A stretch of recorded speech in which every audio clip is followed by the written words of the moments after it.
san keessa eenyu faadha ni beekta namni mujaahida karaa rabbii keessatti qabsoo godhee du'e abadan inninis gaaddisa arshi jala namni haafidul qur'aanii gaaddisa arshi jala namni haala gaarii qabu gaaddisa arshi jala namni obsa qabu gaaddisa arshi jala kana cufa hadiisaatuutu itti jira garii amman tana hariifa isii takkaan si haa gammachiisu qaabuu rabbiin addunyaa fi aakhira si haa gammachiisu nama tokkoo fi ati liqii liqeessiti qarshi kun kudhan liqeessi ballamni liqii san kafalu arraan tana ture jumu'ata arra siifin kan naje gurbaan aboo hin qabuu sinje haaya jumu'ata dhufu qarshii kuma kudhanan jumu'ata naa kannitaa ka dhufu yoo jetteen wallaahi ati gaaddisa arshii san jalaa yooniin sinje kam jette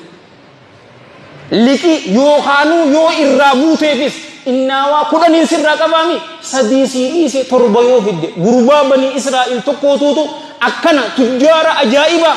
gabricha isaatiin akkana jaa namaatu deemee isaaf guura liqii gabricha isaa kanaa guura ammas numa jirti bar dalagaan tun dalagaa hariifa akkaawuntii isarra darba abaruurraa dhaqee qarshi 100 miliyoona fuudhee irra darba inni parsantiitu isaa yoo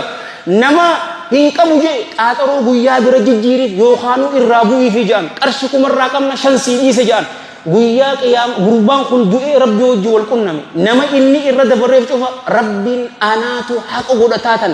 dilii ta'e cufa irra sii dabre ati warra jannataatii hin gurbaasanii